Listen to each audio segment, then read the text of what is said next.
The hospital room was a battlefield of beeping machines and whispered prayers, where Sarah clutched her son's frail hand, his shallow breaths slicing through her heart like shards of glass. 8-year-old Eli's eyes, once bright with dreams of soccer fields and starry skies, were now dim, his body wasting away from a rare disease that no amount of love could cure. She'd sold everything, her car, her jewelry, even her late husband's watch, to afford his treatments, but the doctor's words echoed mercilessly. Only an experimental drug can save him, and it's not covered. Desperate, Sarah dialed the one number she swore she'd never call, the CEO of the pharmaceutical company holding Eli's life in his hands. Sarah's fingers trembled as she held the phone, the sterile hospital air thick with the weight of her desperation. Eli's condition had worsened overnight, his fever spiked, and his small body seemed to shrink further into the crisp white sheets. She'd spent the last 3 years as a single mother, piecing together a life in a cramped apartment after her husband's sudden death in a car accident. Poverty had become their uninvited guest, but Sarah fought it with every ounce of her will, working double shifts at the diner while studying nursing at night. Eli was her anchor, her reason to keep going. His laughter, his curious questions about the universe, his stubborn hope despite the pain. But now, that hope was slipping away. The experimental drug, Nexavita, was Eli's last chance. It wasn't available through their hospital's charity program, and the cost was astronomical, $200,000 for a single course. Sarah had scraped together $12,000, but it was a drop in an ocean of need. The drug's manufacturer, Vital Core Pharmaceuticals, was her only hope. She'd read about its CEO, Marcus Hale, a man painted in the media as both a genius and a cold pragmatist. His company's profits soared, but stories of denied access to life-saving drugs followed him like shadows. Sarah's call went to voicemail, but she poured her heart into the message, her voice cracking as she described Eli's love for astronomy, his dream to see a meteor shower, and how he deserved a chance to live. "Please, Mr. Hale," she begged. "You're my son's only hope." Hours passed with no response, and Sarah sank into the chair beside Eli's bed, exhaustion and grief pulling her under. At the diner the next day, her coworker, Lena, noticed her red-rimmed eyes. Lena, a single mother herself, had always been a quiet source of strength, slipping Sarah extra tips or bringing meals for Eli. "You can't give up," Lena said, pressing a worn $20 bill into Sarah's hand. "It's not much, but it's something." Sarah tried to refuse, but Lena's fierce kindness wouldn't budge. That small act sparked something in Sarah, a reminder that even in her darkest moment, she wasn't alone. Days later, a letter arrived from Vital Core.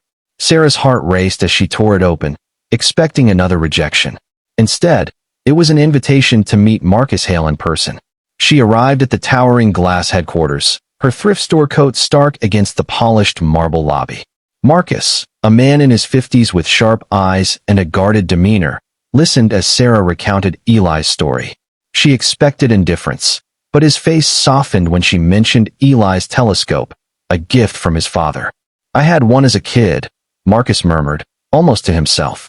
He explained that Nexavita was still in trials, its production limited and costly. "But," he added, "I've heard your voicemail. I'll ensure Eli gets the drug at no cost." Sarah's knees buckled, tears streaming as she stammered her thanks. Marcus waved it off, but there was a flicker of something, guilt, perhaps, in his eyes. He'd lost his own son years ago to a different illness, he admitted quietly, and had buried himself in work to escape the pain. Sarah's plea had cracked that armor. As Sarah left, clutching the promise of Eli's treatment, she felt a shift. Marcus's decision wasn't just about money.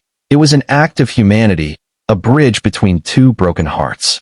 Back at the hospital, Eli's first dose arrived within days. His fever eased, and color crept back into his cheeks. Sarah held on to Lena's $20 bill, not spending it, but keeping it as a talisman of hope. She didn't know it yet, but that small act of kindness from Lena had set off a chain reaction, one that would ripple far beyond the hospital walls. Eli's recovery was slow but miraculous.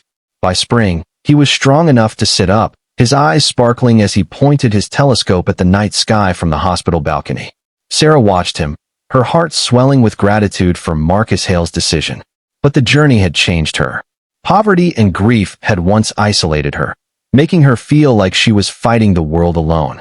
Now, she saw the power of connection, how Lena's $20, Marcus's compassion, and even the nurse's quiet encouragements had woven a safety net around her and Eli. Sarah wanted to give back. She started small, using her nursing studies to volunteer at a free clinic in their low-income neighborhood.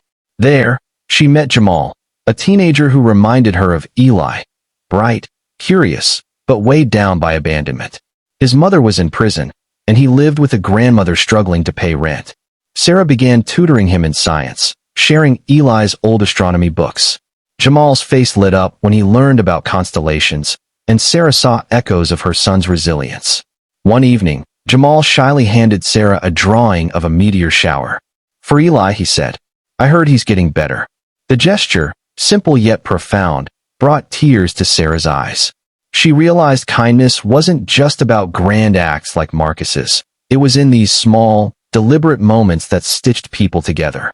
Meanwhile, Marcus Hale was grappling with his own transformation. Sarah's voicemail had haunted him, forcing him to confront the walls he'd built after his son's death. He'd amassed wealth, but felt hollow, his company's mission drifting from healing to profit.